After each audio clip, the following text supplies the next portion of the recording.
A la luz de tu palabra, un programa diferente que pregona las profundas verdades de las Sagradas Escrituras. Esta es una nueva edición del programa A la luz de tu palabra. Este es un programa de estudio bíblico. La propuesta es detenernos en este horario para compartir las Sagradas Escrituras.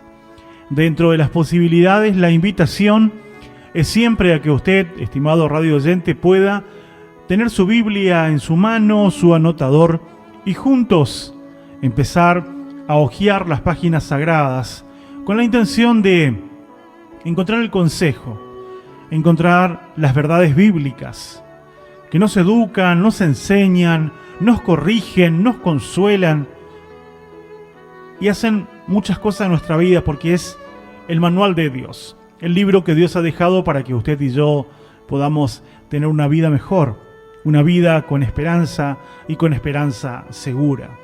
Estamos por empezar un tema muy interesante. Hemos puesto como título las 4 columnas de la unidad matrimonial. Y vamos a tomar la Biblia, tomar la palabra de Dios, para recordar sobre algunos puntos interesantes. Primeramente sobre la formación del primer matrimonio, la primer familia, y luego a partir de allí comenzó a desarrollarse toda la humanidad, y a partir de allí comenzó todo. Fue el propósito de Dios, fue la creación de Dios, y una de las creaciones que Dios hizo antes de reposar el séptimo día de la semana, al día sexto, Dios hizo al hombre y también hizo a la mujer y formó este primer matrimonio. Vamos a ir a la Biblia, vamos a tomar la lectura en el libro de Génesis. Vamos a ir rápidamente para recordar solamente la formación de este primer matrimonio. En Génesis, el capítulo 2, las Sagradas Escrituras nos relatan algunos textos importantísimos y nos ayuda a comprender el propósito de Dios. Vamos a ver lo que dice capítulo 2 de Génesis. Veamos el versículo 18 para recordarlo. Y dijo Jehová Dios: no es bueno que el hombre esté solo, le haré ayuda idónea para él. Jehová Dios formó pues, toda la tierra, las bestias y demás. Vamos a ver más adelante. Versículo 20, y puso Adán nombre a todas las bestias y aves de los cielos y a todo ganado del campo, mas para Adán no se halló ayuda idónea para él. Entonces Jehová Dios hizo caer sueño profundo sobre Adán, y mientras éste dormía, tomó una de sus costillas y cerró la carne en su lugar. Y de la costilla que Jehová Dios tomó del hombre hizo una mujer y la trajo al hombre. Dijo entonces Adán: esto es ahora hueso de mis huesos y carne de mi carne. Esta será llamada varona, porque del varón fue tomada. Por tanto dejará el hombre a su padre y a su madre, y se unirá a su mujer, y serán una sola carne.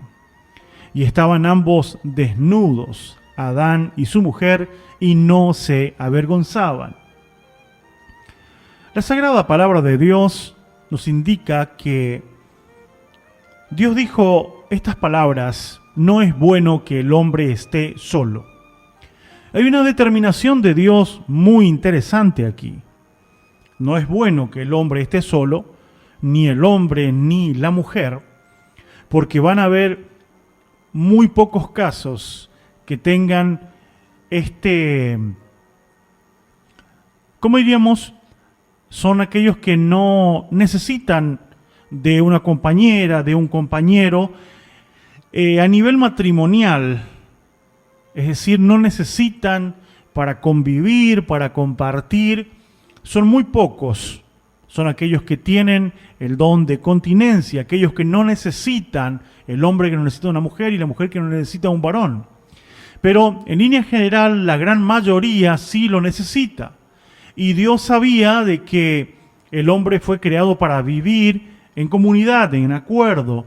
Y para esto Dios creó, lo primero que Dios creó para formar una sociedad fue este matrimonio. Aquí es como Dios formó una compañera para Adán, una ayuda idónea, un complemento perfecto, un complemento exacto que iba a tener que ir formándose, limándose cada día más los engranajes hasta que lleguen a una unidad perfecta y empiece a circular de manera perfecta, completa, para que juntos tengan un propósito de vida. Adán, al ver a su mujer, exclamó y dijo: esta sí es hueso de mis huesos y es carne de mi carne. Aquí llevamos a una comunión que Dios marcó, Dios lo hizo, y está marcado en el cuerpo humano, tanto el hombre como la mujer. Desde lo físico, lo emocional y lo espiritual, Dios formó dos seres totalmente diferentes, el hombre y la mujer. Somos diferentes en el cuerpo, somos diferentes en las emociones, somos diferentes también en nuestros gustos, somos diferentes también en el interior, somos diferentes, fuimos creados de manera diferente. Es por eso que Dios marca permanentemente la diferencia entre un hombre y una mujer, y cuando hablo de diferencias no hablo de dividirnos, de separarnos, todo lo contrario. Hablamos de las diferencias con el principio de unirnos, de poder complementarnos. Las diferencias no deben apartarnos como cónyuges, al contrario, deben unirnos más si aprendemos a fusionarnos, si aprendemos a fortalecernos mutuamente y no hacemos una lucha entre nosotros, sino que nos unimos para luchar en un propósito en común. Aquí dice la Escritura que ambos estaban desnudos, Adán y Eva, y no se avergonzaban. Había una comunión íntima y esta es la que Dios quiere que podamos tener también nosotros. Los cónyuges fuimos marcados por Dios, que hay mandamientos de Dios exclusivos para el hombre, para la mujer y por supuesto en que estamos en el plan de Dios con el propósito de que se formen familias. Nosotros fuimos hijos, ahora pues tuvimos la oportunidad de formar una familia y recae sobre nosotros también formar a nuestra familia, a los hijos que Dios nos dio o a los hijos que nos va a dar más adelante. Dios nos ha puesto sobre nosotros la responsabilidad de crear, de procrear y también de fortalecer a las nuevas sociedades que vendrán. Usted y yo somos responsables de esto. Por eso es que como hijos de Dios, como conocedores de la sagrada palabra de Dios, queremos educarnos, queremos esforzarnos por lograr tener la unidad matrimonial como aquí declara la Escritura. Unidad en el cuerpo, pero unidad también en el espíritu, unidad en el sentimiento, unidad en las emociones.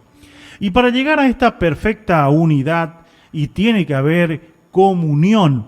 La comunión, ya lo dice la palabra, común, unión, es decir, que tenemos una unión con un propósito. De esto se trata el matrimonio.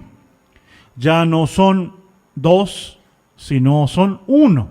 Ya no son dos propósitos, sino dos personas que se unieron a un solo propósito.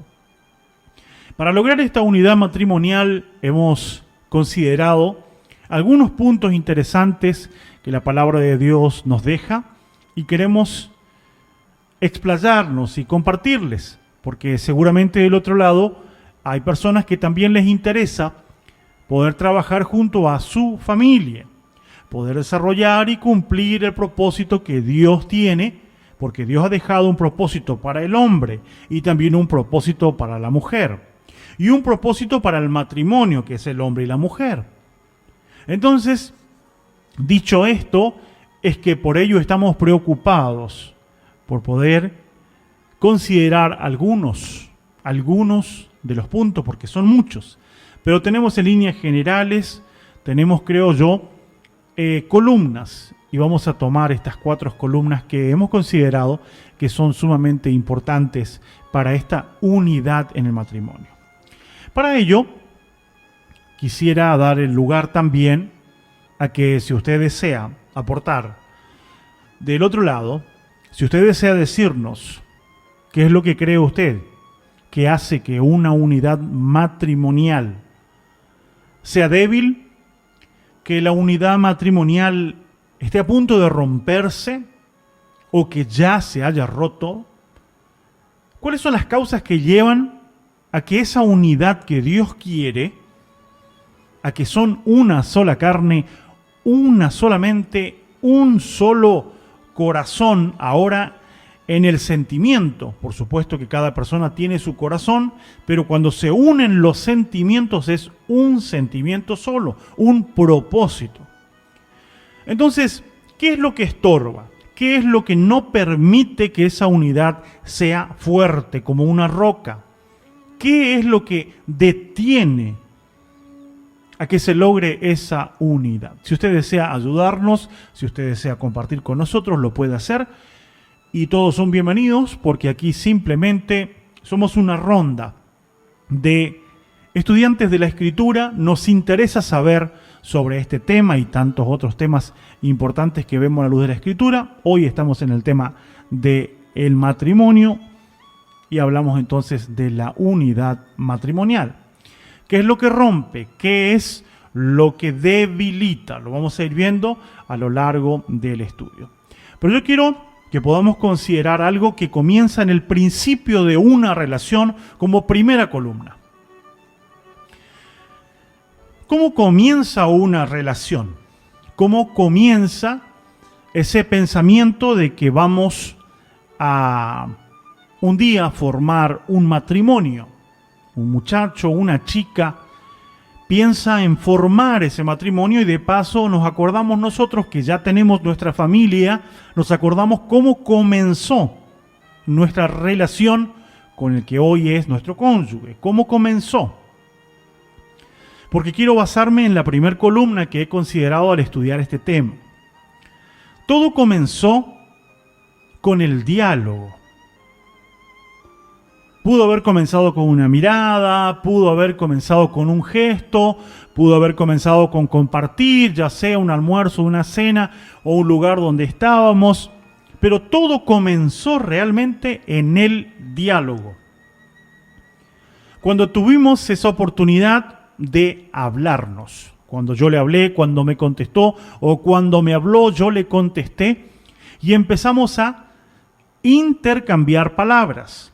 Comenzó un diálogo, comenzó una charla, comenzó una conversación y se fue dando paso a paso y tal vez hemos llegado ya al matrimonio o algunos están por llegar al matrimonio y otros todavía no piensan siquiera en estos temas, pero sí es importante saber que todo comienza en el diálogo.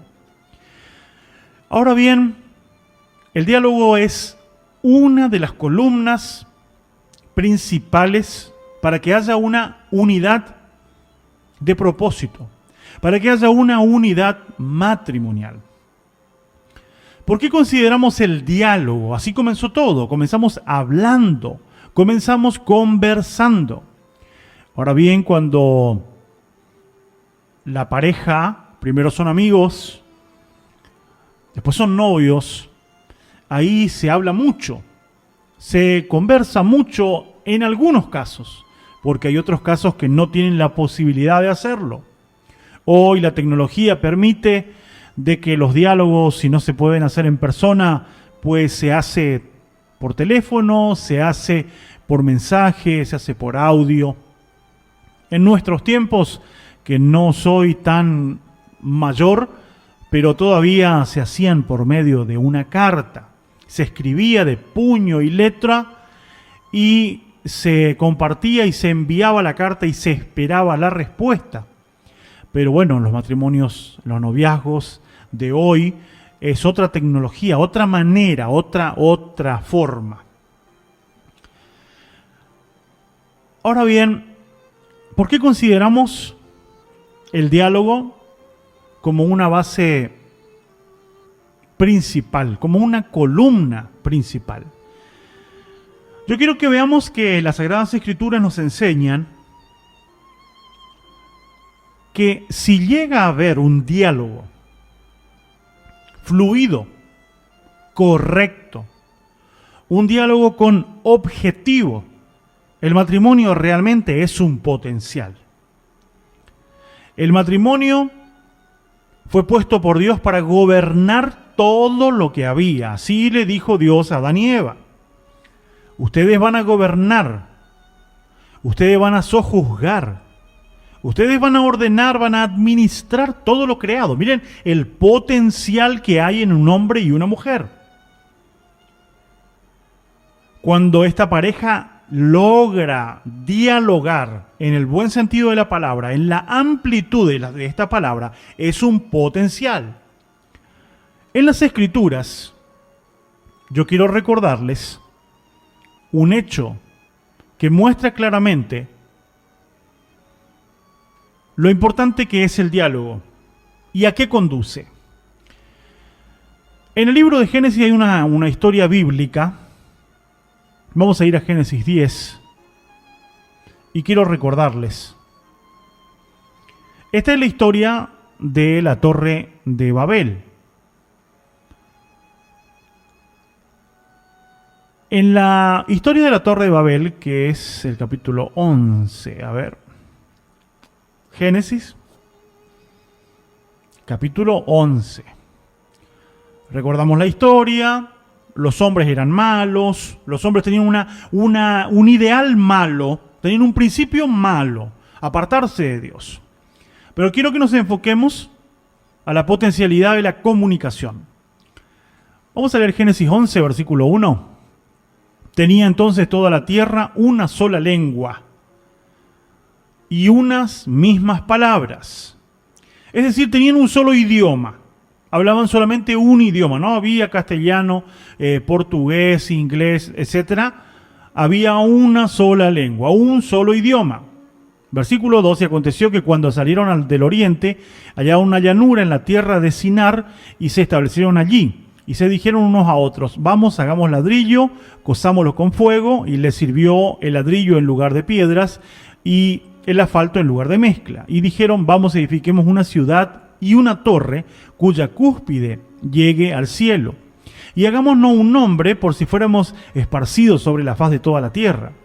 Descendió Jehová para ver la ciudad y la torre que edificaban los hijos de los hombres. Y dijo Jehová, he aquí el pueblo es uno, y todos estos tienen un solo lenguaje. Y han comenzado la obra, y nada les hará desistir ahora de lo que han pensado hacer. Ahora pues descendamos, confundamos allí su lengua para que ninguno entienda el habla de su compañero. El propósito de esta gente era malo, no era bueno delante de los ojos de Dios. Pero estas personas, toda esta cantidad de gente, declara que tenían un ideal. Tenían un habla en común, tenían un propósito. Lo han logrado, ¿cómo? Hablando. A tal punto fue la unidad de pensamiento de estos hombres, malvados por cierto, que movieron la mano de Dios, porque Dios movió su ejército del cielo, para confundir su lenguaje. Tuvo que interrumpir su lenguaje, y al interrumpir su lenguaje se debilitaron, y no solamente se debilitaron, fueron esparcidos. ¿Cómo Dios detuvo esa obra? Pues rompiendo la comunicación. Porque el propósito que ellos tenían era algo malo. De la misma manera, el enemigo de nuestras almas, en muchas oportunidades, lo que hace es sembrar discordia, para que el diálogo se corte y para que también seamos divididos. Que no logremos tener una comunicación, un diálogo que realmente sea fluido, sea con objetivos, sea con altura, sea con el deseo de comprendernos.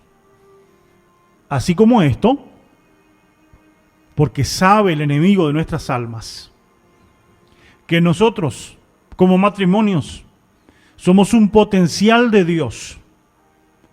Si logramos educarnos y si logramos comprender y practicar esta primer columna del diálogo, seremos un potencial. Y cuando somos un potencial, estamos a la altura de poder ayudar a las nuevas generaciones que tengan principio, que tengan criterio y que tengan conocimiento. Podemos ser de aquellos que vamos a marcar huellas en un camino del servicio a Dios, de el trabajo para que más almas conozcan las verdades eternas. Hemos marcado ya la primera columna, que es el diálogo. Y es interesante comprender bien, primero, qué es el diálogo, ¿no? Ya que esto cuesta mucho. No sé en su caso, pero el diálogo matrimonial no es algo que vive y permanece en todos los matrimonios. No sé si usted debiera calificar el diálogo en su pareja, ¿qué puntaje le pondría a usted? ¿Se dialoga un 100%? ¿Se dialoga un 10%? ¿Qué puntaje pondría a su matrimonio? Y es importante, vamos a considerar algunas cosas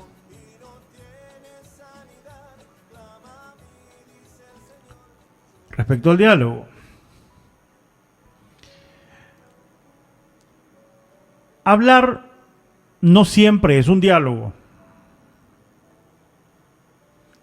Discutir tampoco es siempre un diálogo.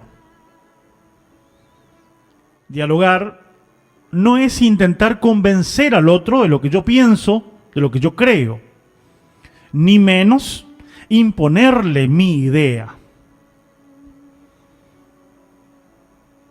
Dialogar no es oscurecer o despreciar la idea del otro. Dialogar no es tampoco levantar la voz y decirle que me escuche. Eso no es sinónimo de dialogar.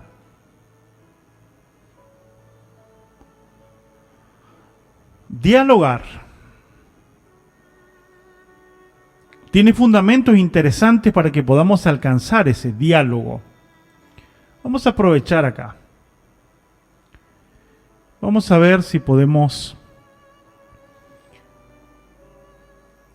averiguar qué significa la palabra dialogar. Vamos a ver. Vamos a preguntar en nuestro diccionario. A ver qué nos dice. Dialogar. Bueno, hablar en diálogo es demasiado poco la definición. Vamos a ver otro. Dialogar. Tener una conversación en la que los interlocutores tienen la misma oportunidad de participar y en la que se busca un entendimiento mutuo. Entablar un diálogo. Esto es dialogar. Es una conversación entre dos, pero hay un principio. Hay un principio. Hay un ideal. Y este ideal es el que lleva al diálogo. Ahora bien, ¿qué es lo que interrumpe el diálogo? Es que muchas veces Se ha perdido el hábito de hablar, se quiere imponer. Se ha perdido el hábito de en el diálogo escuchar, porque hay que escuchar al otro. Y el diálogo muchas veces es fallido porque tal vez no se habló en el tiempo indicado, porque tal vez no se practicó en el momento que debía ser practicado. Y el diálogo, en vez de unir, dividió más. Tenemos consejos prácticos en las Escrituras. Tenemos advertencias prácticas en las Escrituras. Vamos a ir a uno de ellos. Vamos a ir a Proverbios. Vamos al capítulo 15 del libro de Proverbios. Y vamos a ver el versículo 1. La blanda respuesta quita la ira, mas la palabra áspera hace subir el furor. Cuando hablamos del diálogo, queremos decir que dialogar es un diálogo ameno, es un diálogo en paz. Cuando empezamos a pelear sin sentido, cuando empezamos a discutir posiciones, cuando yo quiero tener la razón y por eso digo vamos a dialogar, no vamos a dialogar nada. Yo quiero imponer lo que a mí me parece, lo que yo creo y lo que yo tengo decidido hacer. Entonces no vamos a dialogar, yo voy a imponer lo que vamos a hacer. Pero se disfraza con la palabra de vamos a dialogar. Ahora bien, aquí tenemos un consejo práctico del rey Salomón. La blanda respuesta quita la ira. O sea, si el cónyuge me habla mal y yo le hablo peor, eso no va a dar como fruto un diálogo productivo, porque tal vez no sea el momento correcto para dialogar, para hablar. No podemos entendernos, y no podemos entendernos gritándonos. No podemos entendernos si no nos escuchamos. Y es la parte más importante del diálogo. Escucharnos. Aprender a escuchar. Y antes de responder, mientras estoy escuchando, escuchar no es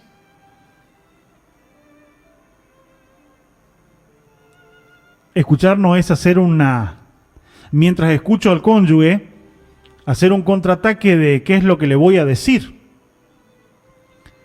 Esto no es. Escuchar es tener la intención de comprender lo que me está diciendo mi compañera, lo que está diciendo la persona que está al lado mío, que fue dado por Dios. Ahora, cuando no tenemos en claro para qué vamos a dialogar, cómo vamos a dialogar, cómo es importante que nosotros entendamos que la blanda respuesta aplaca la ira, pero la palabra áspera hace subir el furor. O sea, si yo recibo una frase que no está en su lugar, que no es la que corresponde, en vez de ayudar a la buena comunicación, va a estorbarlo. Pero si yo no logro aprender a escuchar, sacar el momento para hablar, porque hagamos un análisis crítico de lo que a todos nos ocurre. Hoy vivimos en la era de la comunicación, se dice así, ¿no? La tecnología apunta a una comunicación fluida. El problema está en que todas esos avances tecnológicos en la comunicación no sirven para un diálogo fluido, un diálogo que realmente sea fructífero. No tenemos que usar la tecnología para arreglar nuestros problemas como matrimonio. Los problemas se arreglan frente a frente. Y no tenemos que permitir que lo que hacemos muchas veces navegando en redes sociales, que hacemos todo el tiempo con la mano o el celular en la mano, que eso no me estorbe poder separar cuando tengo que hacer algo que me corresponde, que es dialogar con la persona que tengo al lado, con la persona que yo le prometí amor y ella me prometió amor. Y tenemos que estar de acuerdo. Tenemos que tener un diálogo objetivo donde podamos discutir en buenos términos. Discutir nuestro pensamiento, discutir nuestras emociones, discutir nuestros ideales, pero hablar. Cuando no hablamos, cuando todo se da por entendido sin hablar, esto tiene un verdadero peligro. Ambos tenemos que escucharnos, escuchar al otro, no interrumpir, escuchar. Y cuando nos escuchamos podemos entendernos. Lamentablemente, cuando esto no ocurre, es terrible, es complicado. El diálogo en las dificultades se pone difícil, es verdad. Cuando hay dificultades, es difícil dialogar. Pero nosotros sabemos que arriba de este barco, que se llama matrimonio, estamos dos nomás. Y los dos somos responsables de que el barco no se hunda. Y si el barco se hunde, no será solamente por uno, será por los dos. Los dos están arriba del barco. Ahora usted puede decir, lo he escuchado muchas veces, con él no se puede hablar o con ella no se puede hablar. Pero muchas veces, sencillamente, no hemos aprendido a dialogar, ni hombre ni mujer, ninguno de los dos. El diálogo es necesario, sumamente necesario.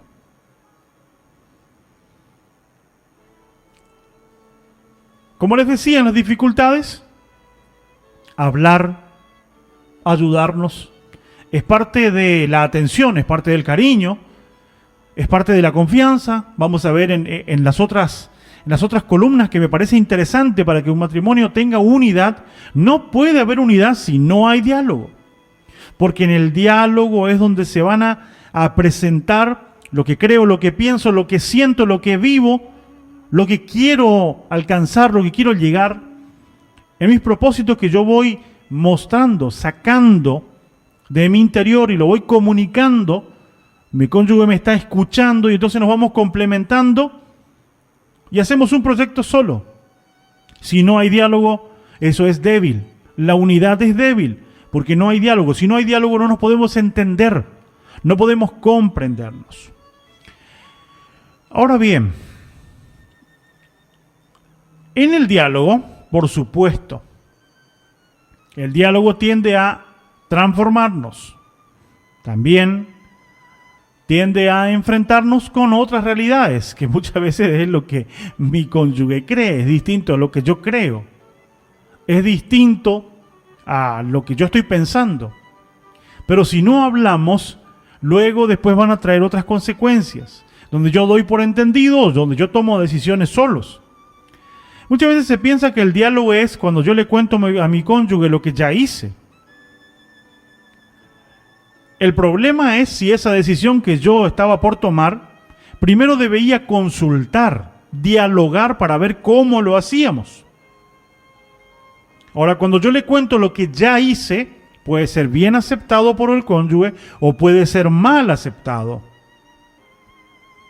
Porque el hombre, la mujer, puede sentirse que no se le tomó en cuenta, que no se le preguntó, no se le consultó o no se le comentó antes de hacer algo. Y cuando hacemos las cosas a escondidas, cuando hacemos las cosas porque sencillamente yo creo que tiene que ser así como yo digo y no voy a consultar o no voy a hablar, ¿eso qué es lo que hace? Eso debilita a una relación que es de a dos.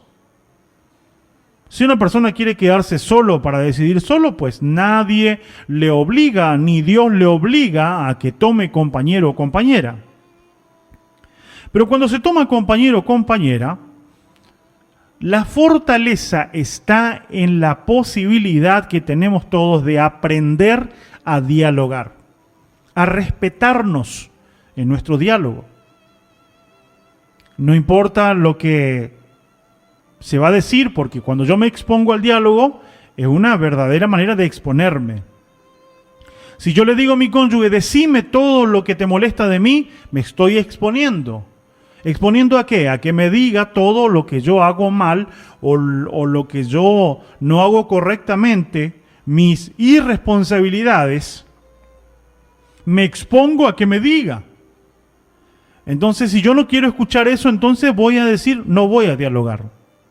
No me gusta que me digan las cosas, ¿no?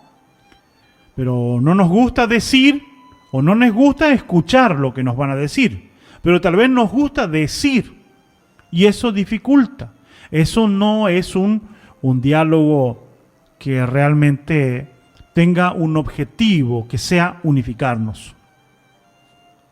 Si nosotros hablamos con el principio de escuchar, de entender, de poder comprender por qué dice, por qué hace, por qué está así, por qué se siente así, cuál es su propósito, qué es lo que quiere hacer, a dónde quiere llegar. Cuando yo más hago que hable la otra persona, es hablando cuando la persona saca de sí lo que es, se expresa por los labios, se expresa al hablar. Todos los interrogantes, todas las investigaciones, todo se trabaja mucho en el habla, en lo que la persona expresa. Entonces, por eso es que es un potencial poder aprender a hablar. Cuando un matrimonio deja de hablar, está en peligro. Cuando se llamaron a silencio, cuando por horas no hablan, están en peligros. Cuando no pueden hablar porque discuten, es porque no aprendieron a dialogar, perdónenme. Porque la discusión también es parte del diálogo. Cuando se discuten los términos que está marcada una comunicación objetiva, se puede discutir, se pueden poner distintas maneras de pensar y el diálogo nos va a ayudar a unificarnos. Para eso tengo que estar dispuesto a aceptar que mi moción, que mi idea no es la correcta y aceptar que la moción y la idea de mi cónyuge era la correcta. Si tengo yo la intención de aceptar mis errores, eso va a ser un diálogo productivo. Cuando yo tenga la posibilidad de mostrar los errores a la persona que está al lado mío, a mi cónyuge, no debo olvidarme que yo también tengo errores. Entonces también tengo que ser compasivo y tengo que hablar como corresponde, en los términos que corresponden. O sea, hablar con respeto. A veces el exceso de confianza entre nosotros como matrimonios nos lleva a desobedecer a Dios en los principios con los cuales Dios nos ha creado a cada uno dentro del matrimonio. Dios dijo que el hombre es cabeza del hogar. Así lo dijo Dios. Y si Dios lo dijo, eso está firme. La mujer debe respetar a su marido como cabeza del hogar. Y el marido debe respetar a su mujer como la ayuda que Dios le ha dado. Como la mujer que está como compañera de su vida. Tiene que haber respeto. Entonces, en el respeto es la manera en la cual nosotros nos presentamos. La ocasión que buscamos. No discutir frente a los demás, porque nunca será productivo. Nunca la discusión frente a otros será productivo. La discusión de los padres frente a los hijos no solamente que no será productivo, sino que será nocivo para sus hijos. La discusión de los padres frente a los hijos daña tremendamente a los hijos. Lo daña, lo lastima, lo confunde, lo hiere. Es por ello que, si estamos acostumbrados a discutir frente a nuestros hijos, pensemos en revertir la situación porque los perjudicados son los hijos. Dios nos enseñó a una comunicación perfecta. Tenemos que llegar al acuerdo, tenemos que llegar a ponernos de acuerdo para algo muy importante, para orar. En Mateo 18 dice que si dos se ponen de acuerdo en algo que pidan, será hecho por nuestro Padre. Si nos ponemos de acuerdo, imagínense. ¿Cómo nos podemos poner de acuerdo? Hablando. ¿Cómo se solucionan las cosas? Hablando, conversando. Es por ello que, por eso consideramos que una de las columnas principales de una unidad de matrimonio, de acuerdo al principio sagrado de Dios, es el diálogo objetivo, es el diálogo como herramienta para fortalecer, para ayudar, para enfrentar diferencias y dificultades, como objetivos para unificarnos, es el diálogo. Ahora bien, ¿cómo está el diálogo en nuestro matrimonio? ¿Dialoga usted con su cónyuge? ¿Hace cuánto que no tienen un diálogo interesante, fluido y objetivo? Aún hay tiempo. Aún hay tiempo de recuperar. Porque si esta columna se cae, el matrimonio está en riesgo. Vamos a seguir estudiando las Sagradas Escrituras. Vamos a seguir con nuestro tema. Vamos a pasar a la segunda columna que hemos visto como importante para mantener o conseguir la unidad matrimonial. La otra columna que hemos mirado es la honestidad. Un diálogo muchas veces es interrumpido, muchas veces por la falta de honestidad. Y cuando vemos la honestidad dentro del matrimonio es muy, pero muy necesaria. La honestidad como principio delante de Dios es necesaria, cuanto más dentro del matrimonio. Vamos a ver la definición de honestidad. Calidad de honesto, vamos a ver.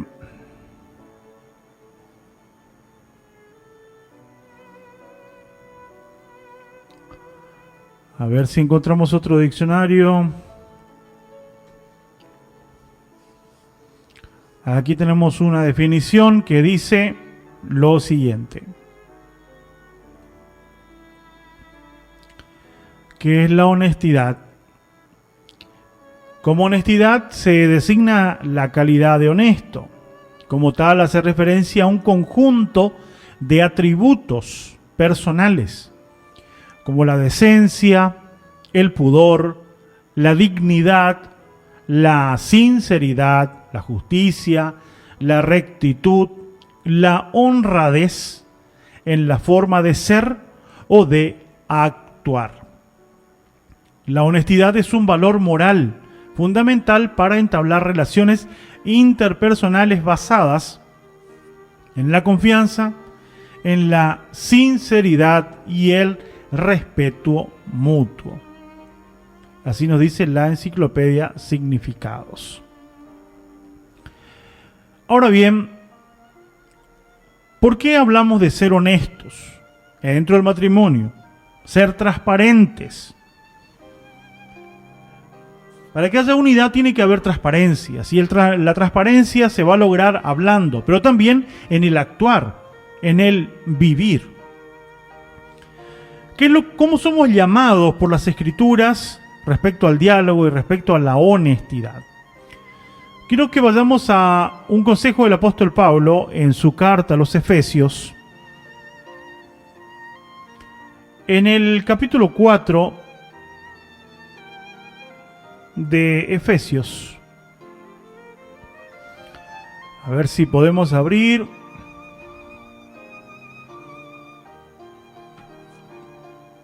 Efesios. Dije el capítulo 4, vamos allá.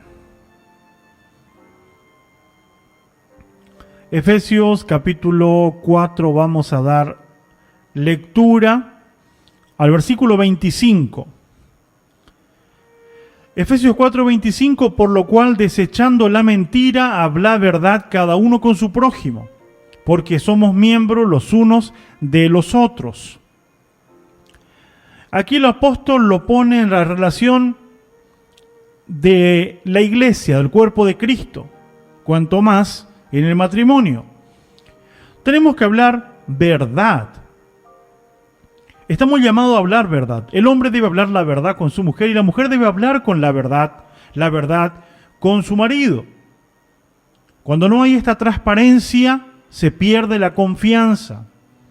Cuando se pierde la confianza, la relación empieza a debilitarse. No puede haber unidad. En ser honestos, en la honestidad que Dios quiere y la verdad, tenemos muchas preguntas y cuestionamientos para hacernos. ¿Es bueno que haya secretos dentro del matrimonio? ¿Es bueno que la mujer diga esto no le voy a contar a mi esposo porque si le llego a contar? Así empezamos con cosas pequeñas y así es como nos vamos deslizando. Voy a comprar esto pero no le voy a decir nada. Empezamos a esconder y si yo le escondo ya no es algo honesto. Estoy escondiendo y al esconderle no hay honestidad. No es algo digno. Adán y Eva estaban desnudos, no se avergonzaban. Juntos ellos estaban desnudos en su carácter, en su forma, en su vivir, más allá de que simplemente no tenían ropa. Todo era claro entre ellos y esto es lo que Dios quiere. El hombre tiene que tener confianza con su mujer para contarle las victorias, pero también para contarle las derrotas. Tiene que tener confianza para comentarle lo que le pasa, para contarle que se siente bien, pero también contarle que se siente mal. La esposa tiene que tener el lugar, tiene que tener esa confianza para que junto en un diálogo de amigos, de hermanos, de cónyuges, puedan con toda lealtad hablar todas las cosas, lo que siente, lo que piensa, cómo se siente. Una pregunta que es muy interesante en el matrimonio es que el hombre a la mujer le pregunte y viceversa: ¿sos feliz conmigo? ¿Te gusta como soy como cónyuge? ¿Te satisface mi actitud, mi andar, mi vivir? ¿Soy lo que esperabas? ¿Te agrada lo que hago y lo que no hago? Y con toda lealtad y honestidad, el cónyuge que es interpelado, que le hicieron la pregunta, puede contestar. Pero cuando no hay honestidad, cuando se hacen las cosas oscuras, cuando se hacen las cosas por detrás, esto debilita y no permite que haya unidad matrimonial. Por esta causa, uno de los mayores casos de problemas, dificultades y aún separaciones vienen por la famosa tecnología, el famoso celular, computadora, internet. Cuando los cónyuges se esconden con quién se comunican. Cuando ahí de repente me encontré con un amigo que era un amigo de allá de la infancia o que era una amiga de allá del colegio. ¿Cuántos casos lamentables que vienen supuestamente a encontrarse con la persona que antes fueron casi novio? Y se entremezclan ahí en las conversaciones y se esconde la conversación para que el cónyuge no sepa. Eso no es honestidad. Eso es faltar a la palabra de honestidad. Y muchas personas que han cometido errores gravísimos que llevó inclusive a la destrucción del matrimonio. Es por esta causa que tenemos que ser reacios a todo este tipo de conductas. a lo que sea desleal, a lo que sea desleal,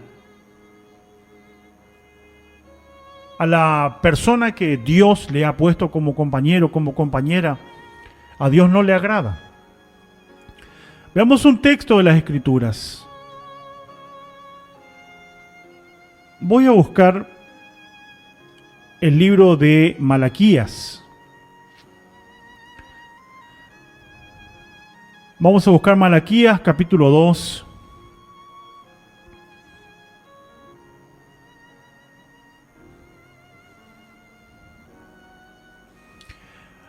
Capítulo 2, verso 14, Dios le reclamó al pueblo de Israel lo siguiente.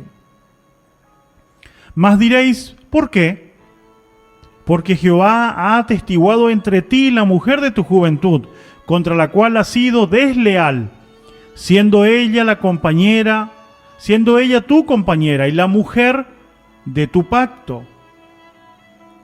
Aquí el apóstol dice, el profeta dice que Jehová atestiguó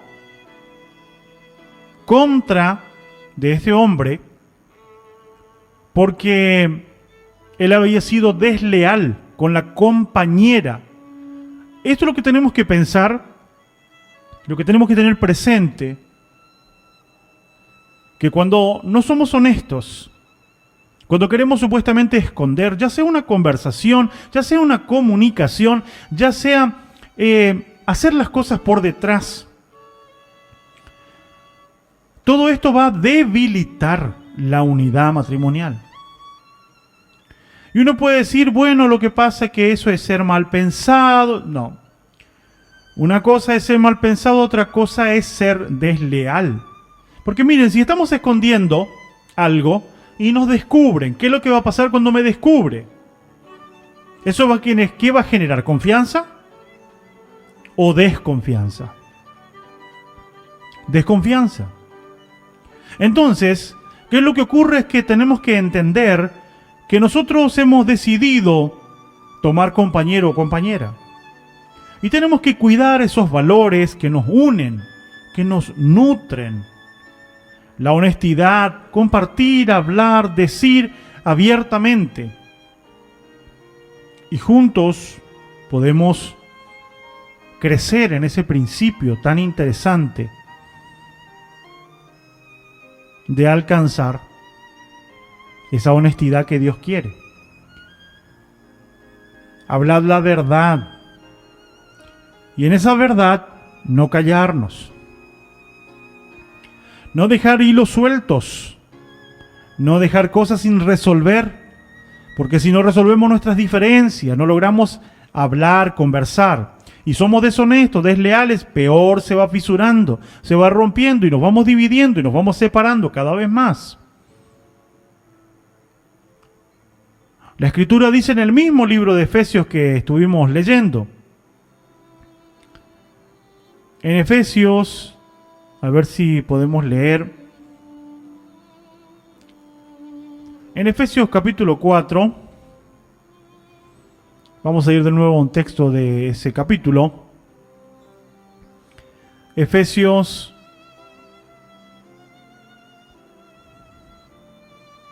capítulo 4. Vamos a tomar consideración. Leímos el versículo 25. Vamos a seguir la lectura. Verso 26. Airaos, pero no pequéis. No se ponga el sol sobre vuestro enojo, ni deis lugar al diablo. Aquí dice, no se ponga el sol sobre vuestro enojo. Así como no tengo que dejar de arreglar mi problema con mi prójimo, no debo olvidarme que el prójimo más cercano es mi esposo, mi esposa, mi cónyuge. No tengo que permitir que nuestros problemas continúen por semanas, por meses o por años. Cuando somos rápidos en solucionar nuestros problemas, no vamos a dejar que avance la desconfianza. Y no vamos a dar lugar al diablo. No solucionar una diferencia, un disgusto, un problema matrimonial es dar lugar al diablo. Cuando todas esas desconfianzas no podemos solucionar, no podemos hablar, no hablamos, no conversamos, no tenemos el momento para poner sobre la mesa y dialogar y reconocer lo que tenemos que reconocer y solucionar lo que tenemos que solucionar. Lo que tambalea es la unidad matrimonial. Estos consejos son de la Escritura, la palabra de Dios. Y si los consejos son de la palabra de Dios, es porque Dios desea que nosotros podamos alcanzar la unidad como Dios quiere. Esta es otra columna interesante para seguir estudiando, seguir analizando y seguir profundizando. La otra columna que quiero que podamos estudiar es la atención. La atención en el matrimonio. Y cuando vamos a hablar de la atención, vamos a hablar de todos los aspectos. En el mismo libro de Efesios, en esta carta, en el capítulo 5, vamos a recordar lo que la Escritura nos habla sobre el matrimonio.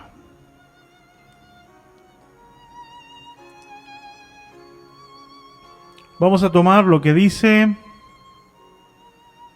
versículo 22, habla a las casadas.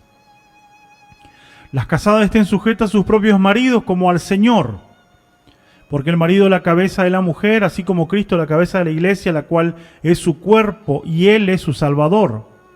Así que como la iglesia está sujeta a Cristo, así también las casadas lo estén a sus maridos en todo. Ahora vamos a los maridos.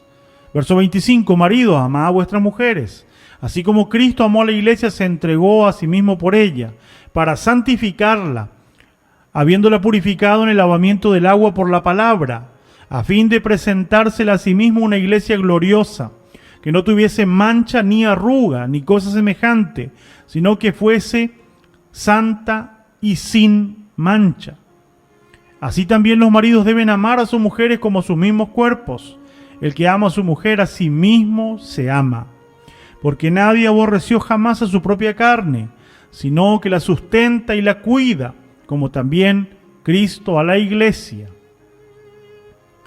Aquí tenemos deberes, aquí tenemos atenciones que tenemos que cumplir a ambas partes. En el tema del matrimonio no podemos hacer que vamos a ponernos en la silla de el que acusa al otro cónyuge. Lo hemos vivido en muchas oportunidades. Es común. Cuando no hay un objetivo claro, cuando no hay un entendimiento claro de lo que es el matrimonio, de acuerdo a la óptica de Dios, entonces se juega mucho a echar la culpa. Y no nos damos cuenta que echar la culpa es un camino que no va a conducir a ninguna clase de solución de nada. Cuando pecó Eva, le echó la culpa a Adán. Adán le echó la culpa a la serpiente. ¿Qué es lo que hizo Dios? Le echó a Eva, a Adán y a la serpiente. Así que si usted piensa librarse con echar culpa, bueno, no pierda tiempo, no arriesgue su matrimonio, su relación conyugal con echar culpa. Ese no es el camino correcto, jamás fue el camino correcto, ni lo será. Ahora aquí dice sobre la atención. La atención es emocional, la atención es algo que tenemos que tener presente porque el matrimonio debe ser alimentado. Seguramente ustedes recuerdan de que el pensamiento está, no dejes que el amor se enfríe.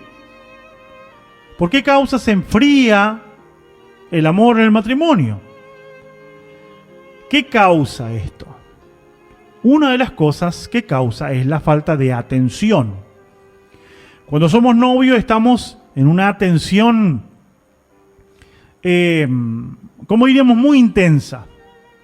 El deseo de estar juntos, el deseo de conversar, el deseo de vivir, el deseo de cohabitar de acuerdo a las permisiones de Dios y el plan de Dios, por supuesto. Pero después que esto ocurre, se van cambiando los escenarios. Y entonces como que hay cosas que van tornando un cambio. Y esto a veces lleva también a que se enfríen ciertas partes. El matrimonio no debe caer a una rutina y no debe caer al círculo vicioso de correr alocadamente el ritmo de esta vida y olvidarse de la atención a su pareja, la atención en lo efectivo, la atención en los deberes que le corresponde. Debe sustentarla, cuidarla, dice, para el hombre. Y cuidarlas en todos los aspectos. Tratarla realmente como un vaso frágil, dice la Escritura. Tratarla como aquella mujer que es un regalo de Dios. El que haya esposa haya el bien y halló la benevolencia de Jehová. Así dice la Escritura. Ahora, cuando el hombre empieza a tener una manera de tratarla de una manera distinta, esto daña, esto humilla y esto hiere al punto de que se va apagando ese fuego del amor. Atender es en todos los aspectos, en lo afectivo, también en lo íntimo, porque la intimidad también es una parte elemental del matrimonio, según las Sagradas Escrituras, y hay mandamientos específicos sobre este punto en particular, los cuales le puedo asegurar que todas las veces que se rompen estos patrones de los mandamientos de Dios, en la parte íntima, trae problemas, y problemas muy, pero muy graves. Y son mandamientos del Señor. El prestar atención, porque muchas veces cuando el matrimonio, pues vienen los hijos, pues vienen las responsabilidades, y tenemos una actividad muy activa, muy pesada a veces, y las responsabilidades nos llevan a veces a dejar de lado algunas cosas que son importantes, como por ejemplo el diálogo, como por ejemplo de hacer cosas solos, papá y mamá aparte de los hijos, de tomarnos nuestro tiempo para poder hacer nosotros como esposos, no dejar que eso se apague. Hay un momento especial y un momento para cada cosa, y tenemos que poder organizarnos para poder cumplir con todas las responsabilidades que tenemos, porque tanto el hombre como la mujer tienen responsabilidades, pero no hay que dejar de lado la atención que tenemos que tener. En esto vienen las palabras, en esto vienen los gestos que podemos tener, y no tenemos que olvidarnos que cada uno tiene un lugar y tiene que atenderlo. La Escritura muestra, por ejemplo, si vamos al tema de la solvencia económica de un hogar. La Escritura declara que el que está ordenado por la palabra de Dios a sostener el hogar es el hombre y no la mujer. Así está marcado en las Escrituras. Ganarás el pan con el sudor de tu frente, le dijo al hombre. La mujer puede trabajar y puede ayudar, pero no tiene la obligación en un matrimonio, cuando por supuesto no hay problemas de salud y lo demás. El que tiene el deber de sostener el hogar es el hombre. Así que usted que todavía no se casó, estimado joven, varón, sepa bien claro. Usted quiere tener esposa, sepa que el responsable de mantenerle es usted y no ella a usted, según las Sagradas Escrituras, según la palabra de Dios. Si ella puede ayudar, bienvenido sea. Si ella puede ayudar, es acuerdo del matrimonio como lo van a hacer. Pero dicho sea de paso, hay muchos huecos que se generan cuando en el matrimonio trabajan los dos. Y en especial cuando trabajan y desatienden sus responsabilidades, como ser la educación de los hijos. Los padres se ausentan por largo tiempo dejan la educación de sus hijos a cuidado de la empleada o de cualquier otra persona sustituta para poder educar a sus hijos. ¿Por qué? Porque el papá y la mamá no cumplen con este deber. Debo decirles, con todo el respeto que usted merece, que esto no fue lo que Dios ordenó. Educar a un hijo no es solamente darle zapato, comida y vestido. Los valores se dan de frente, se dan en el día a día, en el diario vivir. Las enseñanzas se dan permanentemente. No se le entrega a la maestra de la escuelita bíblica para que ella le eduque 1 hora por semana y toda la semana está en su casa. No mamá, no papá. Los padres somos los responsables de educar a nuestros hijos. Entonces hay responsabilidades que tenemos que tener bien marcadas. Cuando no atendemos a las responsabilidades, también esto genera problema. Pues si el hombre no cumple con el lugar que le toca en la atención material a su esposa y a sus hijos, a su familia, esto causa problemas.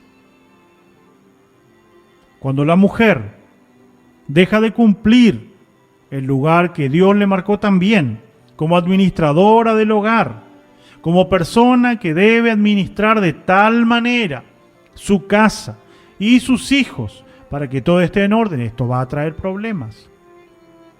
Cuando no hay atención afectiva el uno al otro, esto trae problemas. Es por esta causa que seguramente que hay muchos temas que se abren, pues el tema matrimonio es muy, pero muy complejo.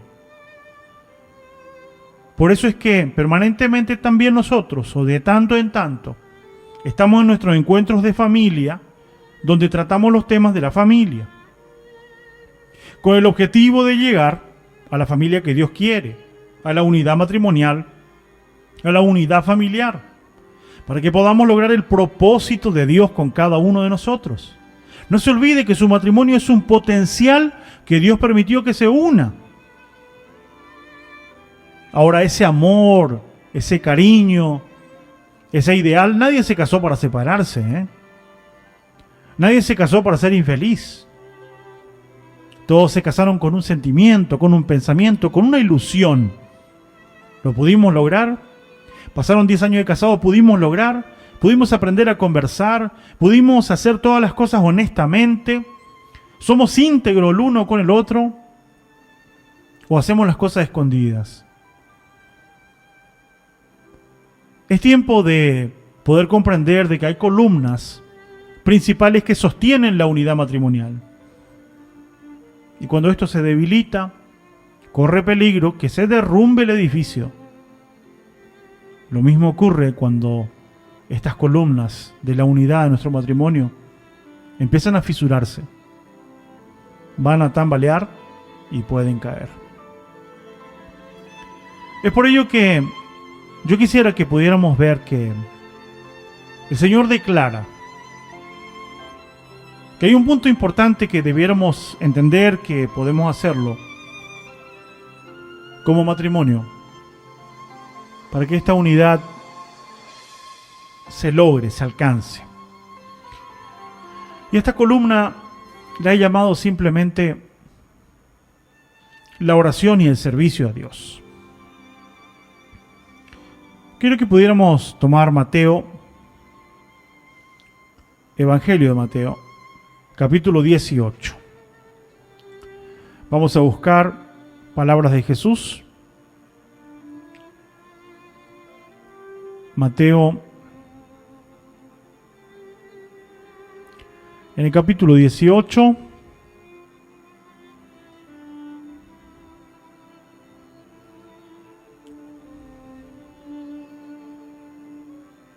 versículo 19.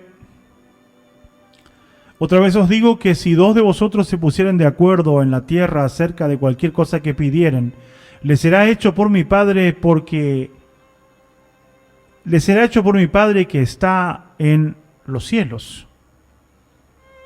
Estimados, la Biblia dice que si 2 se ponen de acuerdo en algo que pidan a Dios, Dios le va a dar. Entonces, una de las columnas fundamentales para la unidad matrimonial es la oración. Debemos orar juntos, y cuando aún estamos orando, tal vez separados, que sea unido en el propósito. Nadie estudió para ser marido y nadie estudió para ser esposa. Entonces tenemos que orar a Dios, pedir a Dios, dame sabiduría para ser un marido como tú pides en tu palabra. Enséñame a ser verdaderamente un cabeza de hogar. Enséñame a ser un padre con todas las letras. Las mujeres dirán, enséñame a ser la madre, enséñame a ser esposa. Y aquí yo creo que caben un montón de cosas. Cuando hay falta de diálogo, de honestidad, de comunicación, no me haga creer que usted, esposo, que tiene problemas con sus esposas, por su carácter, por su vida, por su forma, no me haga creer de que usted ora por ella. En cambio, cuando hay conversación, cuando hay un buen diálogo, cuando queremos lo mejor, vamos a orar por ese problema. Vamos a orar por esa dificultad que tenemos. Vamos a orar por esa falencia que nosotros tenemos. Porque seguramente que los cónyuges tienen falencia. Uno habla mucho y el otro habla poco. Uno es muy activo y el otro es muy relajado. Somos personas distintas. Ahora nos podemos potenciar, nos podemos unir de tal manera de que podemos pasar por encima de esas dificultades y poder apoyarnos unos a los otros. La oración es elemental. ¿Cuánto tiempo de nuestro noviazgo dedicamos a la oración? ¿Cuánto tiempo de nuestro matrimonio dedicamos a la oración? ¿Hemos sacado días especiales para orar como pareja, como matrimonio? ¿Por qué hemos orado? Mucha gente que se le llama a orar en la iglesia y oran por propósito de la iglesia y demás. ¿Por qué no hacemos lo mismo para orar por nuestro matrimonio, por la unidad matrimonial? ¿Por qué no decimos durante esta semana voy a orar o vamos a orar como matrimonio por la unidad de nuestro matrimonio? Para que nuestro matrimonio realmente esté firme como una roca. La oración es una columna elemental.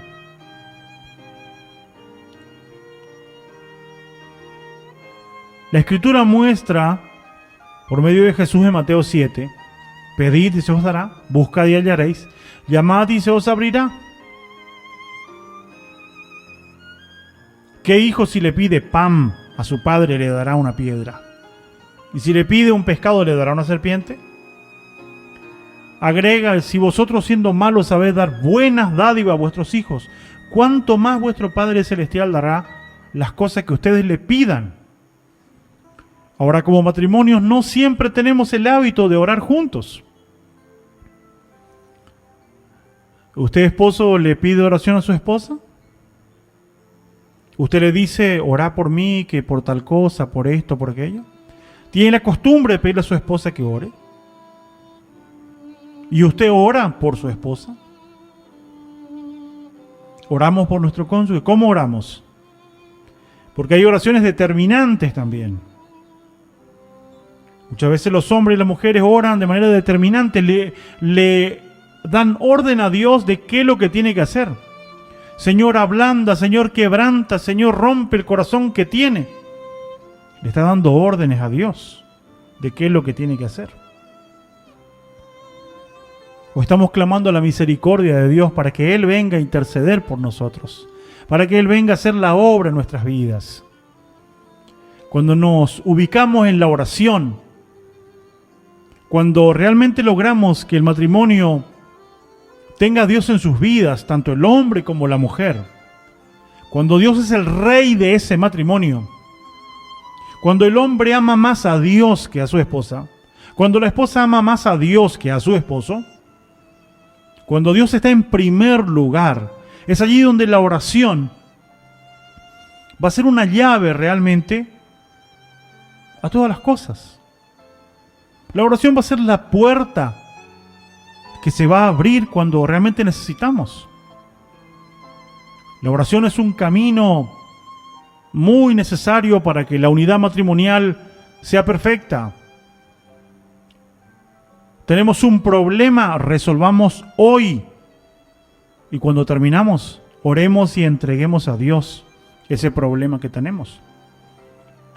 Aprendamos a vivir como Dios quiere. El apóstol dice una palabra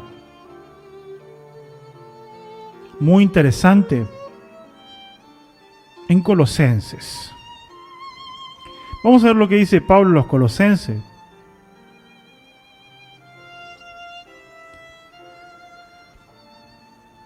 Colosenses capítulo,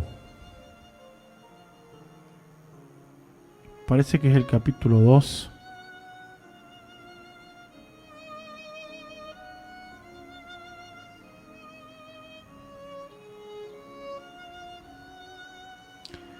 Capítulo 3 de Colosense, versículo 12. Vestidos pues como escogidos de Dios. Presta atención, hermano, hermana. Vestidos pues como escogidos de Dios, santos y amados, de entrañable misericordia, de benignidad, de humildad, de mansedumbre, de paciencia, soportando unos a otros y perdonando unos a otros, si alguno tuviere queja contra otro, de la manera que Cristo os perdonó, así también hacedlo vosotros. Y sobre todas estas cosas vestíos de amor, que es el vínculo perfecto. Claro, esto lo dice en el término de la relación en la congregación. Por supuesto que si es con el prójimo, ¿acaso queda afuera el cónyuge?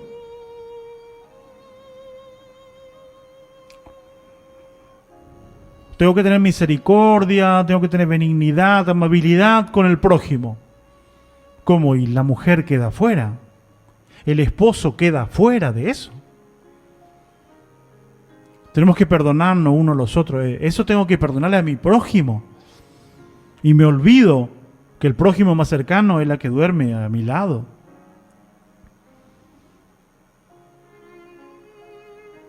Es por ello que en esta relación, en esta búsqueda permanente de la unidad matrimonial, es elemental entender que tenemos que orar para comprender los propósitos de Dios realmente. Porque muchas veces se quiebra el matrimonio, se rompe o no se llegan a los objetivos claros porque el hombre y la mujer no entienden que el prójimo más cercano es el compañero de su vida o la compañera. De una manera trata a los de afuera, pero de una o de otra manera trata a los de adentro. Lleva una doble vida, una doble cara. Todo esto lo podemos resolver en oración, orando juntos y ayunando juntos. Cuando Dios está en primer lugar, todas las cosas cambian. Vaya el saludo para mi hermana Miriam, que nos escucha en Buenos Aires. Desea bendiciones para todos los que escuchan el programa. El servicio a Dios es una columna fundamental para la unidad matrimonial. Cuando un matrimonio se une para trabajar en las cosas de Dios, todas las cosas cambian. Cuando ambos aman la obra de Dios, cuando aman el trabajo de la obra del Señor juntos, unidos realmente, para apoyarse en el servicio a Dios, eso es una columna maravillosa que sostiene la unidad matrimonial, que nos hace ver la vida de otra manera. Cuando vivimos en el servicio. Y cuando digo servir a Dios, no es desatender las obligaciones que tenemos cada uno como cónyuge. El servicio a Dios no me conduce a mí a ser irresponsable en las responsabilidades que tengo, no. Pero cuando ambos sabemos a quién servimos y cuando ambos hemos querido unirnos para servir a Dios, todo cambia. No hay felicidad mayor que poder disfrutar de servir a Dios, de servir a nuestro prójimo, servir a nuestro hermano, estar en la obra de Dios, involucrado permanentemente en la obra de Dios. Y esto aporta a la unidad matrimonial. Cuando no aporta la unidad matrimonial, la obra de Dios, cuando uno de los cónyuges, por ejemplo, no ama a Dios así como el otro, va a traer dificultad. Va a traer mucha dificultad. Por eso la Escritura marca también para los que están empezando a que vean bien con quién se están por casar. Porque si esa persona no quiere servir a Dios como usted lo quiere servir y usted se une, lo que va a traer para usted es lucha y dificultad. Y Dios no le aconseja a que lo haga. Ahora, si usted quiere correr el riesgo, pues adelante, pero sepa que toda decisión trae consigo consecuencias.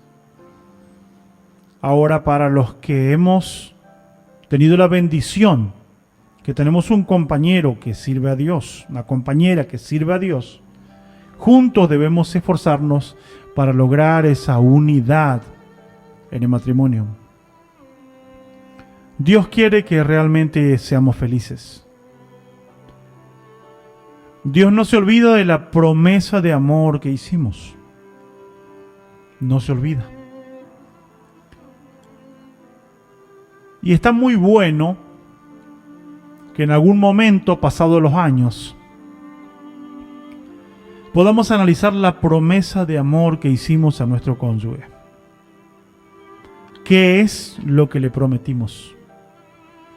¿Y qué es lo que nuestro cónyuge nos prometió? Y que juntos, cara a cara, tengamos una conversación amena, con honestidad, con verdad, y podamos hablar de todo esto y podamos presentarle a Dios. Y digamos: Señor, gracias por lo que hasta aquí alcanzamos. Pero perdónanos en lo que no hicimos bien. Y si el marido es capaz de perdonar a su mujer y su mujer es capaz de perdonarle, y juntos oran a Dios, su oración va a ser escuchada. Pero si no se perdonan, pues están orando de balde. La Escritura dice que si no perdonamos, Dios no nos perdona. Y si no nos perdona, ahí sí que estamos complicados. Es por ello, estimados, en que nuestras diferencias no deben separarnos, deben unirnos. Supimos desde entrada que somos diferentes. Lo supimos. Nos embarcamos en este barco, que es el matrimonio, con un ideal, un propósito: el amor, el afecto, el cariño y la ilusión. No demos lugar al diablo. No entreguemos a merced del enemigo que vino para destruir, matar, hurtar. No le entreguemos. Entreguémosle a Dios en oración, y Él ha de ayudarnos a fortalecernos, a recuperar lo que estamos perdiendo, a sanar lo que está dolido, lo que está sangrando. Solo Dios puede transformar todas las cosas. Es por esto, estimados, quiera Dios bendecirles, bendecir a los matrimonios, bendecir a su familia. Dios espera de usted un potencial. Dios espera de cada matrimonio que seamos herramienta en las manos del Padre Celestial para educar, para enseñar a nuestros hijos y preparar una sociedad para el tiempo que viene, con criterios, con ideología firme, de que en esta vida vivimos para servir a Dios. Y venimos simplemente de paso a prepararnos para un mundo muy feliz que vendrá cuando todo este sistema de vida se acabe y estemos frente a nuestro Padre Celestial y a su Hijo Jesús. Quiera el Señor bendecirles ricamente y fortalecerle a cada uno de ustedes. Esto ha sido todo por hoy.